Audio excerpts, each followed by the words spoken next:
I remember the last time I saw him like it was yesterday, not 2 years ago.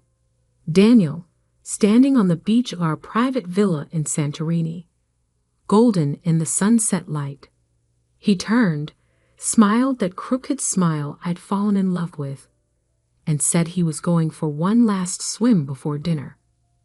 "Don't be long," I called from my lounge chair. "We have reservations at 8. "I won't," he promised. "Love you, Emma." I watched him wade into the Mediterranean, strong strokes carrying him out past the breakers. Then I dozed off in the warm evening air. When I woke, the sun had set and Daniel was gone. His clothes still lay neatly folded on the sand. His wedding ring sat on top, catching the last light of day. But my husband of 4 days had vanished. The Greek police searched for weeks. They found nothing, no body, no signs of foul play. Just a tragic honeymoon drowning, they said. These things happen. The current was strong that night.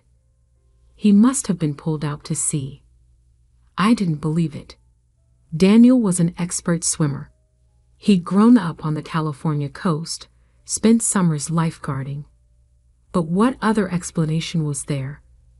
His twin brother James flew out to help with the search, to handle arrangements when hope faded. He looked so much like Daniel it hurt to be near him. Same dark hair and green eyes, same height and build. But James was quieter, more serious. Where Daniel had been all charm and easy laughter, James was contained, careful. "I'm sorry," he'd said when the police finally called off the search. "I know how much he loved you." Did he? Sometimes I wondered if anyone had really known Daniel. Even me, his wife of exactly 4 days. Now 2 years later, I sat across from James in a coffee shop, staring at the letter that had shattered everything I thought I knew about my marriage. "When did you get this?" My voice sounded strange to my own ears. "Yesterday." James looked as shell-shocked as I felt. It was forwarded from my old address. Postmark is from Brazil. I read the letter again, Daniel's familiar handwriting swimming before my eyes. "Dear James, if you're reading this, you've probably been taking care of Emma, just like I knew you would. Always the responsible twin, cleaning up my messes. Well, here's one last mess for you. I'm not dead, obviously. But I needed everyone to think I was. You see, I'd gotten myself into some trouble. The kind that doesn't go away with a few apologetic phone calls and borrowed money. The kind that ends with broken kneecaps, or worse. I know what you're thinking. Why get married then? Why drag Emma into it? Truth is, I needed her. Or rather, I needed her money. That trust fund she inherited from her grandmother.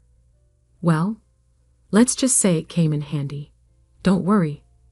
I left enough to raise the baby. Oh yeah, surprise. Emma's pregnant. About 6 weeks along when we left for Greece. She probably doesn't know yet. Take good care of them both.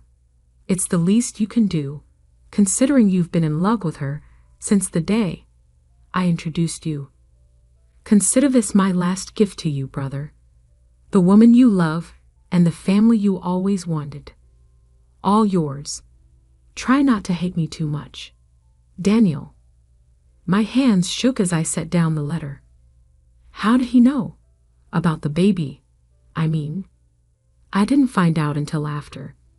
"He must have seen the test results," James said quietly. "You went to the doctor just before the wedding, remember?" I nodded slowly. The routine physical my insurance had required before adding Daniel to my policy. He'd gone with me, been so attentive. He planned it all, I whispered. The whole thing. The wedding, the honeymoon location. He knew exactly what he was going to do. "Emma?" James reached across the table, then pulled back. "I'm so sorry. I had no idea he was." That he would use me, steal my money, fake his own death. The numbness was wearing off, replaced by a rage so pure it scared me. Did you know about his trouble? The people he owed money to? James shook his head. He'd been distant the last few years, moving around a lot, never staying in one place too long. But he seemed different with you, settled, happy, I thought. He laughed bitterly. I thought you changed him. No one changes Daniel, I said, the truth of it hitting me fully. He just changes masks. My son Lucas chose that moment to stir in his stroller beside me. Almost 18 months old now, he was the spitting image of his father, of both his father and his uncle. Same dark hair, same green eyes, same dimple in his left cheek when he smiled.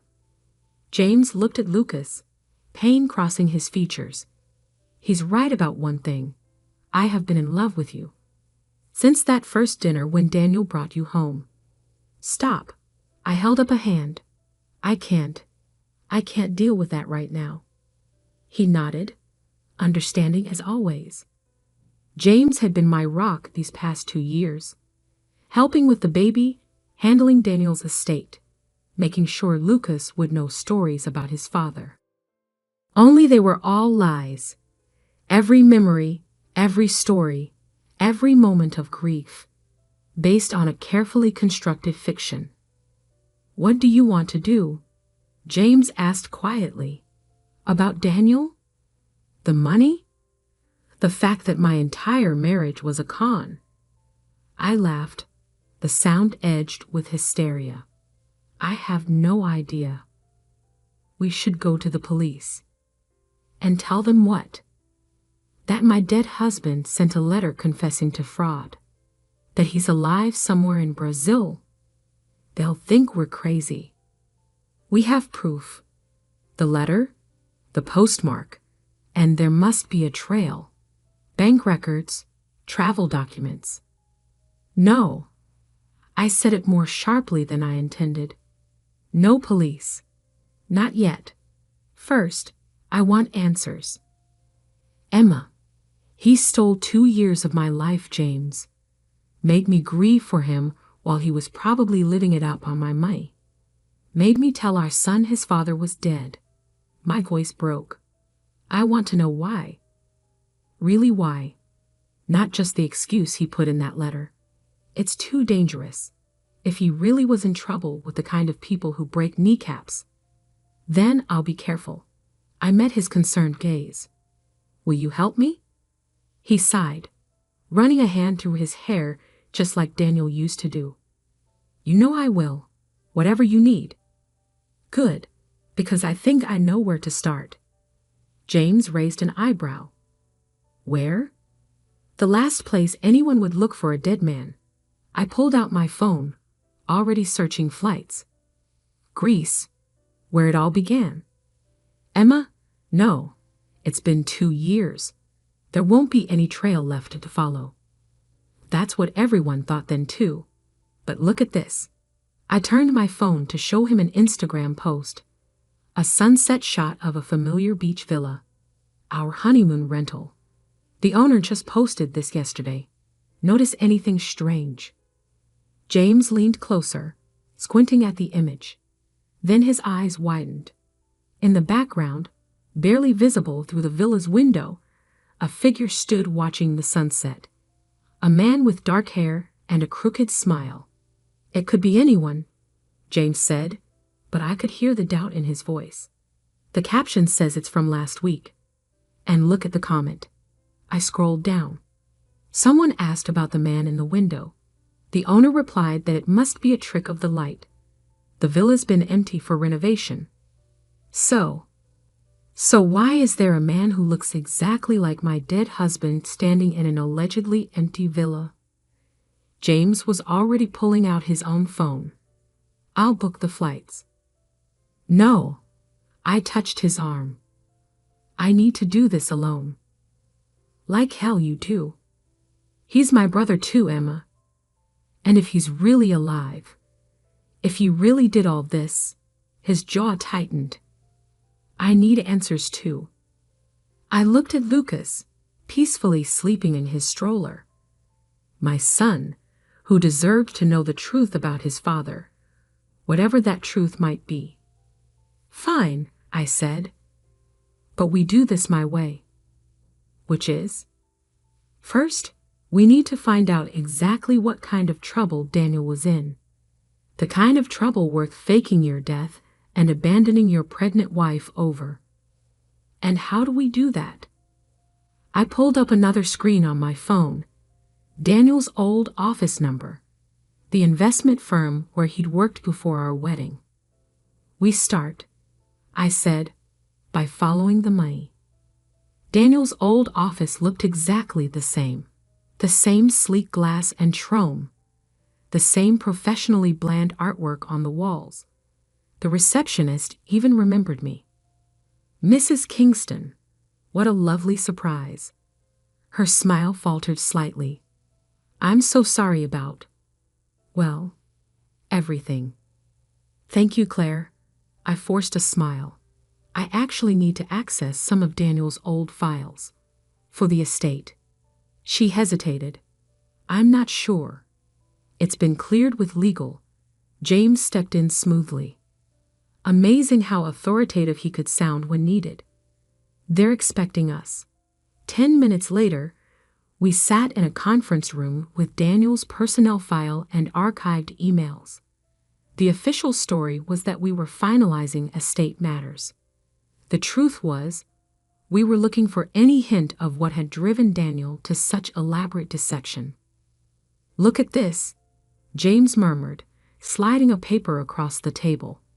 3 months before your wedding, he transferred nearly $1 million to an offshore account. Client funds? He nodded grimly. And that's just what we can trace. Who knows how much he hid better? My hands trembled as I opened another folder. Inside were client complaints, dozens of them, all claiming missing funds, unauthorized trades, vanished investments, all quietly settled by the firm to avoid scandal. They knew, I realized. The firm knew he was stealing, but they covered it up, probably hoping he'd pay it back before anyone noticed.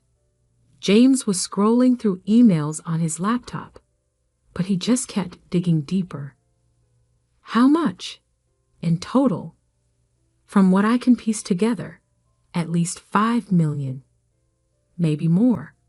I felt sick. The trust fund Daniel had accessed after our wedding. My inheritance from Gran had been almost exactly that amount. He married me for the money, I whispered, to pay back what he'd stolen. Emma? James reached for my hand, then stopped himself. Always so careful with boundaries, even now. No, it's fine. I need to face this. I squared my shoulders. We have proof he committed fraud. We can take this to the police. Wait. James was staring at his screen. There's something else. Look at these emails. They were in Portuguese, but the attached photos were clear enough. Daniel, very much alive, meeting with a man I recognized from news stories about organized crime in South America. He wasn't just stealing from clients, James said quietly. He was laundering money. For them. And when he couldn't pay it back, he needed a way out. And $5 million to buy his freedom. I stood up abruptly, needing to move. So he found me. Rushed the wedding. Used my money to pay off his debts and disappear. Leaving behind a mess that would be hidden by his death. No one looks too closely at a dead man's finances. Clever. Horrible, but clever. Classic Daniel. Always 3 steps ahead. The photo from Greece, I said suddenly. He's going back to check on something he left behind. James was already pulling up the villa's rental website. It's booked solid for the next month. We don't need a rental. I smiled grimly. I still have the key. 2 days later, we landed in Santorini. I'd left Lucas with my sister, promising to explain everything when I returned. The familiar white buildings and blue domes felt surreal now, tainted by memories of my fake honeymoon. The villa looked exactly the same. Same infinity pool overlooking the sea, same bougainvillea climbing the walls. Same spot on the beach where I'd last seen my husband alive. We waited until dark before using the key. Inside, everything was covered in renovation dust, except for one clear set of footprints leading to the bedroom. Someone's been here recently, James whispered. The bedroom was untouched, but something about the walls caught my eye. A slight discoloration in one corner. Help me move this. Together we pushed the heavy dresser aside, revealing a small door set into the wall. Inside was a safe. The combination? I breathed. He used our wedding date. The safe opened with a soft click. Inside was a single USB drive and another letter. Dear Emma and James, because I know you're there too. If you're reading this, you're smarter than I gave you credit for. Or maybe just more stubborn. Either way, congratulations on finding me. The drive contains everything. Proof of who I was really working for, account numbers, names, my insurance policy, in case they ever found me. Now it's yours. Use it however you want. For what it's worth, I did love you, Emma. Maybe not enough to be honest, but enough to wish things could have been different. Take care of our son. And James, I know you'll be good to them both. You always were the better man. Goodbye for real this time. Daniel? He knew we'd come, James said softly. He knew we'd figure it out eventually. I pocketed the drive. This is what he came back for, but something spooked him before he could get it. A floorboard creaked behind us. We spun around to find 3 men in the doorway. The one in front smiled coldly. Mrs. Kingston, so nice to finally meet you. We've been looking for your husband for a very long time. James stepped in front of me. She doesn't know anything. No? Then why is she here? The man's eyes fixed on my hand. And what's that in your pocket? Everything happened very fast after that. James lunged at the men while shoving me toward the window. I heard scuffling, a grunt of pain. Then I was out on the narrow ledge, heart pounding, Mediterranean waves crashing below. Run, James shouted. So I did what Daniel had done 2 years ago. I jumped. The impact drove the breath from my lungs. Salt water burned my eyes, my nose. But I'd been prepared for this. Had worn clothes I could swim in. Unlike Daniel's theatrical drowning, I had no intention of dying. I surfaced briefly, saw James diving in after me, the men shouting from the window. Then I dove deep, swimming parallel to the shore where our rental car waited. 10 minutes later, soaked and gasping, we peeled out of the beach parking lot. The drive? James asked through chattering teeth. I patted my waterproof phone case, safe, along with photos I took of Daniel's files from the office. Good. He pushed his wet hair back. Because I think it's time to get the authorities involved. The real authorities, not local police. Interpol? Higher. Those men back there? CIA. I saw their badges when we fought. Daniel wasn't just laundering money for criminals. He was helping them launder intelligence too. Selling secrets. The pieces clicked into place. The rushed wedding, the elaborate fake death, the constant moves. Daniel hadn't just been running from mob debt. He'd been running from his own government. What do we do now? James pulled out his phone. I have a contact. Someone who can help us handle this properly. But first, he hesitated. Emma, once we do this, once we turn over that drive, Daniel won't be legally dead anymore. He'll be a wanted man. It will change everything. Everything already changed the moment I read his letter. I stared out at the dark water where my husband had staged his death. I want the truth. All of it. Whatever that means. 6 months later, I sat in my living room watching the news. Daniel's face filled the screen. A grainy surveillance photo from Argentina, where he'd finally been arrested. The headline scrolled beneath. International Man and UNTNDAs. FUGITIVFIANCIER in CUSTODUI. Lucas played on the floor nearby, too young to understand that his father wasn't just a sad story anymore, but a real person who would spend many years in prison.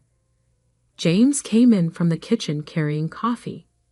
He'd moved in 3 months ago, officially to help with security while the case unfolded.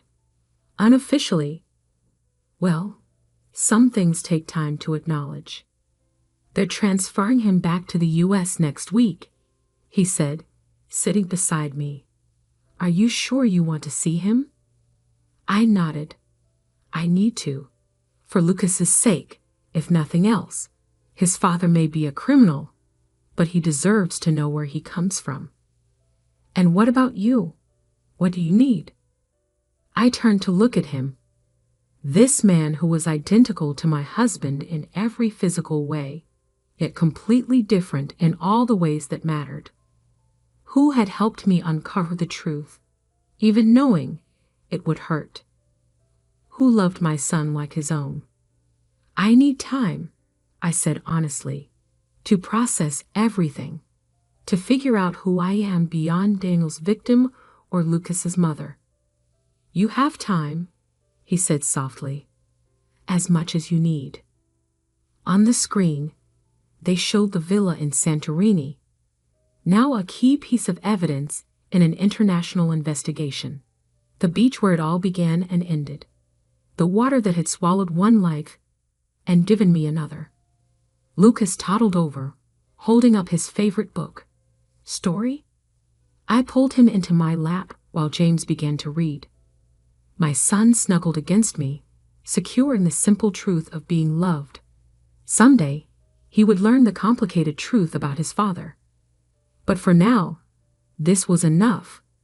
This quiet moment, with the people who had helped me find my way back from Daniel's lies to something real. You okay? James asked softly when Lucas had fallen asleep. I thought about Daniel's letter, about his last gift to his brother. He'd been right about one thing. James was the better man, but he'd been wrong about everything else. My life hadn't been stolen or given away. I'd rebuilt it myself, with help from someone who understood that real love isn't about deception or dramatic gestures. It's about showing up, day after day, choosing honesty even when it hurts. Yeah, I said, reaching for James's hand. I'm okay. Sometimes the deepest betrayals lead us to the truest connections. Sometimes what looks like an ending is really a beginning in disguise. And sometimes, amid all the lies and complications, we find exactly where we're meant to be. The next week, I faced Daniel across a prison visiting room table. He looked older, tired, but still wore that crooked smile. I knew you'd figure it out eventually, he said. You and James, always the smart ones. Why? I asked simply. The whole elaborate scheme. Why not just ask for help? He laughed bitterly. Would you have given me $5 million if I had? We'll never know. You didn't trust me enough to find out. His smile faded. How's Lucas? Happy, healthy, loved. By James?